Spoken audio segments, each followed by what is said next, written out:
嗨，大家好，我是探评书。今天是2025年9月19号，这一期我们聊一聊金融行业，聊聊金融行业的待遇啊。这个金融行业一直是金领行业，象征着高收入啊。这个即便他们自诩为金融民工，但是年入几十万、几百万，在过去这都很稀松平常。但是现在金融行业怎么样了呢？自从恒大暴雷以后我在节目里面一直说这个互联网行业见顶了。互联网行业这个压力就会越来越大。第二个就是金融行业，这3-4年大家也见证了这个金融行业的一些变化。那这个金融行业的现在待遇到底到什么地步了？媒体报道这个几年来金融行业都是叫退薪，对吧？还有很多银行还要追回这些高管或者是业务员的这个工资、这个奖金，还有这个浦发银行，对吧？这个员工去维权讨薪，这样的新闻非常多。但是具体的说，金融业到底怎么样了，也没有一个媒体有一个全面的报道。那么今天这个财新周刊呢，它有个报道叫金融业降薪来临，还有一个是每日经济新闻报道国有大行下沉县域与中小银行竞争。一个说明这个金融行业这个在降薪，一个说明金融行业这个竞争越来越激烈，就是内卷加剧。当一个行业仅仅是降薪，那么或许还没那么痛苦。最痛苦的是工资降了，活多了，压力还大了。我们看看财新网怎么说的他说，按往年惯例，金融行业员工通常在春节或年终能拿到上一年的年终奖，但眼下不少人仍在翘首以盼。他说，过去我们是春节发年终奖，去年拖到了5亿，今年眼看到了11了，还没有年终奖的影子。一位金融从业人员感叹，年终奖与业绩挂钩，在金融机构的员工收入构成中占比可观，通常达到40%到50%，甚至更高。其发放情况直接影响整体收入水平。大家都在等待财政部关于薪酬改革的最新方案。按照财政部2021年发布的行业名录，共有27家中央金融企业，包括主权财富基金、中投公司、国家开发银行、中进出口银行、中国农业发展银行3家政策性银行，然后工农中交建这个5大国有行、中国人保、中国人寿、中国再保险等6家保险公司、华融、长城、东方信达4家金融资产管理公司、中信集团、光大集团以及银河金控3家金控集团。这27家中央金融企业资产持续占金融业总资产60%以上。根据财新网的说法他说2024年下半年以来，至少有2家大型央企金融机构主动对过去3年已经发放的薪酬进行了追薪。什么意思不仅是说去年的这个奖金还没发呢，有2家大型央企还要追前3年的已经发的这些奖金，还往回追。一家基本是全员追薪，对，就是有一家央企所有的员工都要退。一家主要是对机构的班子成员追薪，也就是对那个2级公司那些管理层、那些干部你要把工资奖金退回来。金融行业作为市场化程度最高的行业，未来的薪酬该怎么定？有很多网友知道我以前做过私募，我在信托这个至少打了半年的交道，就是跟很多信托公司这个一般的信托公司里面好像叫什么，它叫业务1部、业务2部、业务3部，这大概这么分吧。咱们一共是好像60多家信托公司吧，牌照一共不到70家吧。正因为我跟他们打过交道，2015年、16年那个时候正好是房地产行业，对吧？烈火喷油因为那信托借的钱基本上都是到曲里拐弯绕来绕去，都是进房地产行业。房地产行业的融资成本好像13%、14%、15%，后来到18%。所以信托行业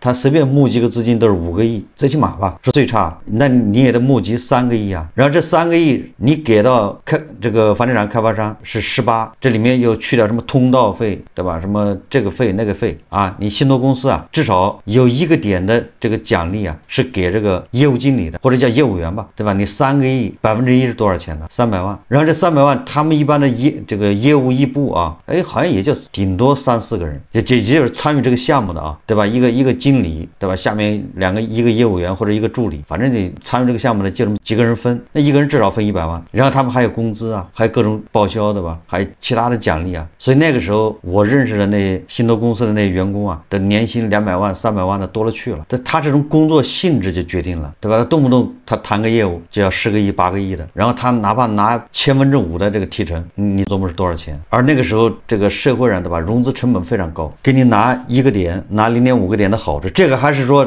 这是信托公司的公开的啊，他的这个业绩给你的提成，这是合理合法的，咱就不说那些非法的，那房地产开发商恐怕还给你返点。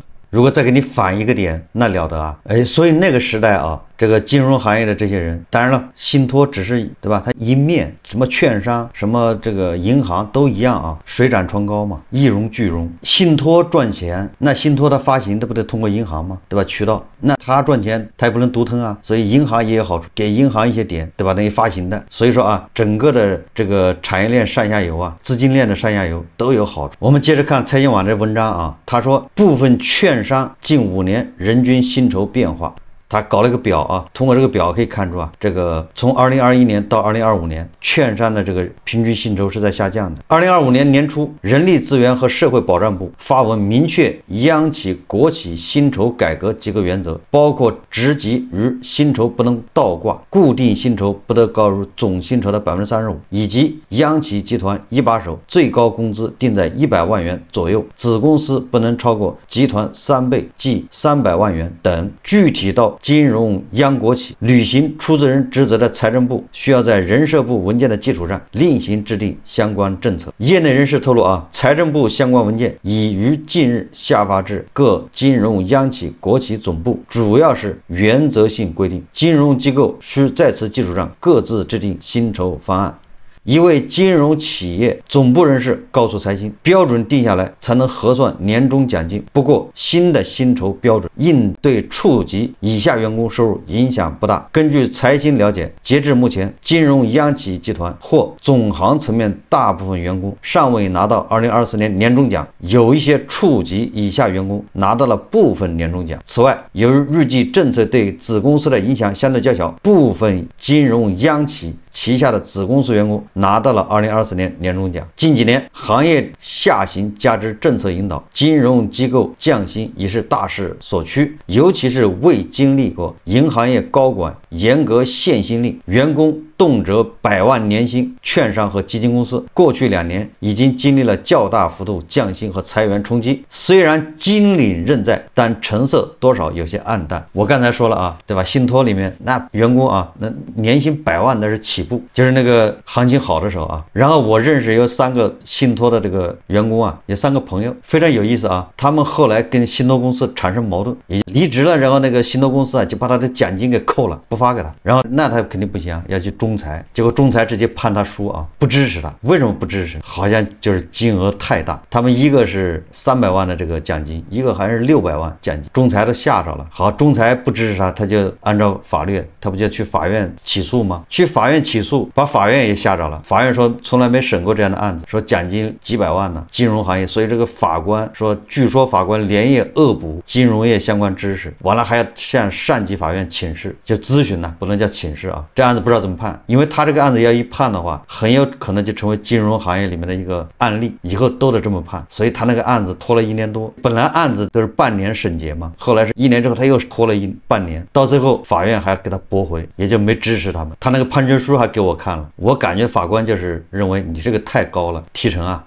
当然了，信托公司啊，他也有理由。他说你们这些人啊，搞的这些项目后来都出现问题，这项目都出了坏账，那么这些坏账就要从你们的提成里面先扣啊。总之扯来扯去啊，就是通过这个你就知道这个金融行业以前赚钱是多么容易。那现在对吧，这整个的经济活动对吧，金融活动已经跟过去完全不一样了，谁还敢给房地产开发商放贷款呢？给他募集资金啊，都不敢了，对吧？第二个，你现在整个的成本只有6%、7%，对吧？这个空间也小多了，没有什么空间了。然后这金融行业提成，对吧？那些奖金比例大大减少，越来越透明，对吧？而且这个金融行业还有限薪令，而且现在的坏账多啊，对吧？你负责把钱借出去，你还得要回来，到时候要不回来，那你基本上，对吧？你的奖金、你的工资都要扣掉，基本工资啊。所以说这个风险越来越大。多位业内人士表示，未来金融机构的工资结构将更加扁平。得于激励效能立竿见影，尤其是在市场竞争激烈、个人能力与效益显著挂钩的领域，像不限薪机构流失的人才现象正在发生。这将会怎样改变市场结构？目前还需观察。也有大行人士告诉财新，银行中层对降薪已有预期和准备，但还没打算离职。毕竟在当前环境下，稳定更重要。这个说的倒是实话，就是银行业再次，你现在横向一比较，那银行业还是佼佼者，对吧？也就是金融行业啊，它是纵向比较，跟自己过去2015年、2016年比，那是差了一大截了，不可同日而语了。但是你横向一比较，那还是不敢说傲视群雄吧，那还是还是不错的。毕竟很多行业的工资都发不出来了，对吧？不要说奖金了，连基本工资都难以保证。再说你金融行业的人跳槽去哪儿呢？对吧？无非从这个金融机构跳到那个金融机构，大家都是半斤八两。财新网说重要的是年终奖，说银行业的年终奖往年通常是在年初春节前发一部分，年终发一部分，但多家银行2024年年终奖延迟或部分未发放。他说，例如接近工行人士对财新称，该行年终奖一般分2批发，春节前通常会预发一部分，年终再陆续发一部分。年终这部分一般在6月、7月开始发，但今年直到现在还没有发。为什么呢？对吧？这里面也有好几个原因啊，对吧？一个是银行业坏账在增加，但是银行业还有表现出它的业绩在增长，要不然二级市场，对吧？胡适可不答应呢，所以只好苦一苦员工，对吧？你报表要好看呢。此外，据财新了解，农业银行、国家开发银行、中国进出口银行、中信银行等多家银行总行同样没有发2024年年终奖。你看现在都已经9月份了啊，去年的年终奖还没发，那也就是说估计没有了吧，留着做个念想。即便2024年年终奖发了，那2025年估计是没有了。财新多方了解，建行2024年年终奖在2025年初发了一部分，但在薪酬方案落地后会否相应调整，仍待观察。什么意思呢？现在对吧？薪酬方案一调整的话，他估计把前面发的还追回来。也有邮储银行总行及分行员工表示，2024年年终奖已发放，但金额较上年有所下降。年终发上一年的年终奖，就是6、7月份发去年的年终奖，一直是证券行业惯例。这笔占全年薪酬大头的奖金，是从业者最看重的收入来源。对不少证券人而言，奖金到账才意味着下半年乃至来年的工作有了盼头。财新采访多家券商员工发现，截至2025年8月末，发放2024年年终奖的券商寥寥无几。在金融央企旗下的券商中，目前仅中信证券完成了年终奖发放，中金公司、招商证券、中信建投等以及光大证券等其他金融央企旗下券商仍在拖延之中。多位中信证券员工向财新证实，该公司9月第1周向员工发放了2024年年终奖不容易啊！之前是投行降得多，主要是因为他们业务少，创收少了很多。今年是整体普降，业务线降得多的人能比去年少一半。一位中信证券高级副总经理说那今年的收入比去年降了一半。不过，一家金融央企旗下的券商人士称，由于中信证券实行密薪制，员工难以了解具体算法，到底按照何种方式、何种逻辑发放，员工并不特别清楚。但是可以肯定，券商今年的这个收入普遍的会比去年好，因为今年这好歹是牛市每天的交易量，对吧？这个2个多亿2万亿对吧？再加上这个。现在 IPO 又开闸了，2024年基本上就 IPO 已经停了嘛，今年好歹是对吧在发呀，所以说我就今年的这个券商恐怕比去年稍微好点。说一名更高级的中信证券投行人士直言，近2年他个人已3度降薪，2年3次降薪。2024年年终奖同比减少过半，差不多就是10部苹果手机的钱，那就降了不到20万，对吧？是15、16万，全员降。身边的大牛已有离职意向。据其透露，即便项目组成员几乎全年无休，年终奖也不过10万元，与往昔不可同日而语。这个作为中信证券的中层年终奖还不超过10万，那这个确实对吧是不高你想中信证券呢，那是头部券商，完了又是央企完了，他还是央企里面中层。中金公司一直以投行业务见长，在业内素有投行贵族之称。投行部门过去属于典型的靠精英驱动的高薪部门。据财新了解，中金公司投行过去按员工职级派薪，平均也有10个月年终奖，但近2年一降再降。而去年我们组几乎没有发前一年的年终奖。一位中金公司投行 IPO 业务相关人士称，关于中金公司的故事就非常多了，对吧？3年前有一位中金公司的应该是后台员工吧，对吧？他晒收入，而且还不是他自己晒，是他媳妇晒收入。晒的什么收入呢？就是他买房子，对吧？他要给银行提供他的收入证明。中金公司就给他开了个收入证明，好像是年薪200万吧。我记得不太清楚了啊，然后他媳妇就在网上晒出来了，结果引起轩然大波。这应该是2022年的事，还是2021年的事啊？2022年的事，这是中金公司。结果去年2024年，对吧？中金公司上海的一个女员工啊，因为受不了降薪，然后选择了，对吧？自尽，都是中金公司啊。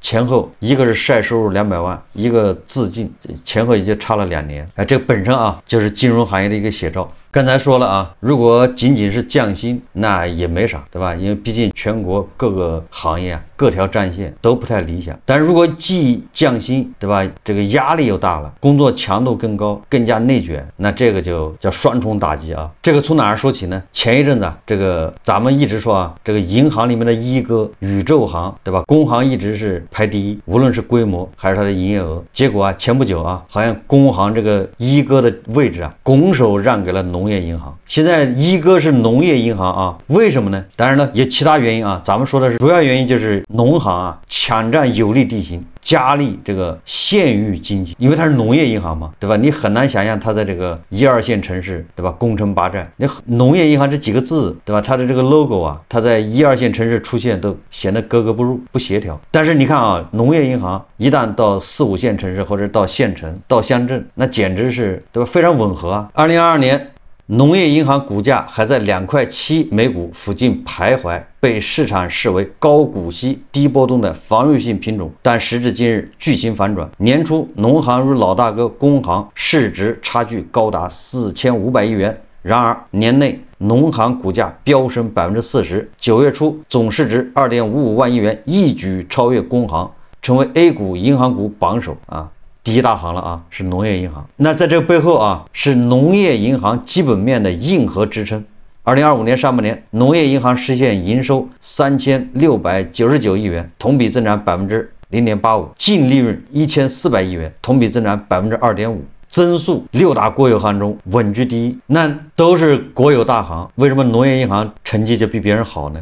农业银行为什么能够逆袭，对吧？一举击败工行，一举击败这个爱存不存呢？首先得益于它的规模扩张，第二个得益于它战略定位精准校准。什么意思呢？第一个，农业银行提出啊，叫服务乡镇振兴领军银行，什么意思啊？就是乡村振兴啊，农业银行是领军银行，他给自己定这么个这个定位啊。县域金融的专家，对吧？一聊县域金融啊，那就是农业银行，不要跟工行没关系，对吧？农业银行就是老大。在银行业普遍面临大城市竞争白热化、优质客户稀缺的当下，农行将目光投向了广袤的县域市场。作为国内唯一实现县域机构全覆盖的商业银行，农行拥有2.29万个网点，其中56.6%的位于县域，构建了难以复制的护城河。我看到这儿，我就想起了拼多多啊。你可以把这个京东把它看作工行，对吧？或者是建行，拼多多就是农行，对吧？人家玩的叫下沉，人家玩的叫降级，对吧？你们在城里整，我到乡下去整。2024年末，农业银行啊，县域贷款余额9.85万亿元，较上年增长1万亿元，县域贷款余额占境内贷款比重超40%。2025年1季度末，农行县域贷款进一步增至10.58万亿元，县域存款达14万亿元，县域业务的息差优势显著。什么意思呢？也就是这个过去啊，你这个工行、建行、中行看不上的业务，人农行去捡了，反而啊跟拼多多一样更有搞头。你看啊，农村里面存款多，农村里面坏账还少，因为农民买房的少啊，不是说没有啊，农民买房的少，买完之后呢，这个暴雷的也少。相对来说啊，还有啊，这个农业啊有好多优惠政策，各种补贴，对吧？那农行就是近水楼台先得月，对吧？你在农村铺的点多啊，对吧？那你占的份额就大，占的便宜就多。所以当工行、建行还在为这个息差在缩小焦虑的时候，农行在这一块呢就占点便宜，对吧？当工行、建行为这个按揭贷款，对吧？这帮人在提前还按揭贷款，这帮人很多这个还有暴雷的，按揭贷款还不了的，还有这个很多开发商，对吧？他的贷款都是行的、建行的开发商暴雷。也就是当工行、建行为这些房地产低迷啊在买单的时候，那农行呢在这块损失就小一点。刚才说了啊，对吧？你央企这些金融机构在降薪，那有人就说了，那什么城商行、村镇银行，对吧？这日子应该好过啊，因为他们不是央企，他们是地方的，浑水摸鱼的吧，岁月静好，对吧？因为我们的印象中啊，当一线城市混得不好的时候，北京、上海，对吧？白领啊压力大的时候，发现县域的这些贵妇们依然是叫马照跑，舞照跳，歌舞升平。实际上不是这样，对吧？只是这个含义啊来得晚一点。同样啊，城商行、村镇银行好日子啊也没有维持多久。他们的这个含义来得更猛烈一些，也就是他要经受这个6大国有银行还有12家商业银行的降维打击，也就是他们在北京、上海在这一线城市业务已经到头了，他们必然啊就要往这个农村县域来，首当其冲的就是农行拔得头筹，农行在这儿一铺开网点，对吧？一大力竞争，那些农村村镇银行，对吧？那些农商行，那些什么城商行，那空间就更小啊，他们的压力就更大。县域市场的特殊性在于高粘性。前述分析人士在接受记者采访时表示，农村客户对物理网点的依赖度较高，农行通过数十年的网点布局，积累了深厚的客户基础，同时涉农贷款、粮食收储贷款等政策性业务稳定投放，既符合国家战略导向，又能带来稳定的息差收入。所以县域金融成了农行的基本盘，非息收入的快速增长则是农行的增长极。农行的崛起是国有大行下沉战略的缩影。所以你看看啊，这叫碾压国有大行，还有这个12家城商这个股份制银行下沉，对吧？这一个下沉，那就让多少城商行、村镇银行丢盔弃甲，这不就竞争加剧吗？这不就是卷吗？近年来，工行、建行、邮储银行等均加大县域市场投入，通过手机银行乡村版、助农服务点等手段延伸服务触角，对中小银行形成直接冲击。所以中小银行日子更没得过。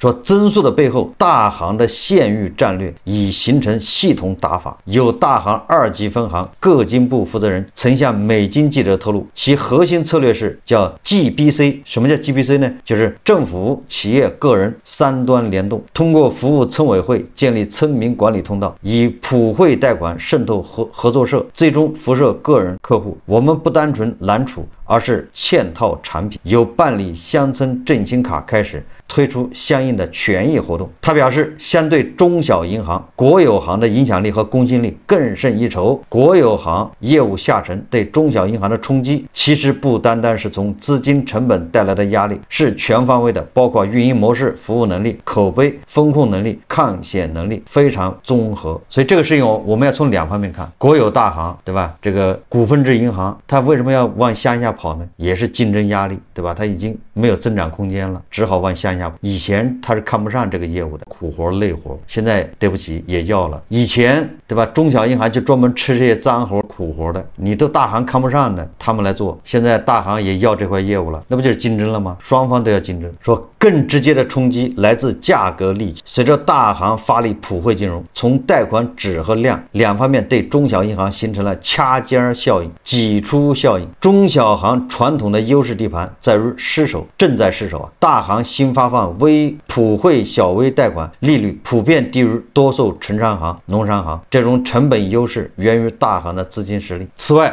物理渠道也在同步下沉。在当前银行线下网点整体持续减缩的背景下，国有大行正在积极优化网点布局，加大县域乡镇地区投入。工行2024年向县域乡镇地区投入网点104家，新增覆盖11个空白县，网点县域覆盖率提升至87.4%。农行2024年新签网点中，超过70%布局到县域、城乡结合部、乡镇地区。中行去年下设乡镇支行网点188家，这种替代效应在涉农领域同样显著。西部一家省级农商行人士对记者直言，农商行靠存贷利差赚钱，但同业业务受限，基准利率低，根本没有竞争优势，贷款市场供大于求，有实力的客户又流失，改革多年软硬件仍跟不上大行速度，家家有本难念的经，强如大行也面临潜在挑战。什么意思呢？就是大行啊往县城跑，往乡村跑，这个给这个城商行、村镇行造成了非常大的压力。但是按照王熙凤的说法，大有大的难处，那个工行日子也不好过。咱们开头就说了啊，对吧？这个金融央国企，国有大行，这不都在降薪吗？这不都在追回去年的这个3年前的这个发的绩效奖金吗？收入连年下降，完了还到农村去竞争，也是苦不堪言啊。那农村的这些农商行、村镇银行压力随之而来，那也就面临着倒闭、降薪、裁员。所以我们通过财经网啊，还有这个每日经济新闻报道，我们就知道，一个是对吧？这个金融央企这个降薪啊正在进行，还没有看到尽头。同样的啊，那些什么城商行、村镇银行、小银行一样的会受到压力。当然了，我们要承认啊，金融行业它就是再降息，恐怕比其他行业还是要好一点啊，它只是比口罩之前那要差了很多了。好，这期节目啊，咱们就聊到这里，感谢大家收看。如果喜欢我的节目，欢迎订阅转发，也可以在下方留言评论，谢谢大家。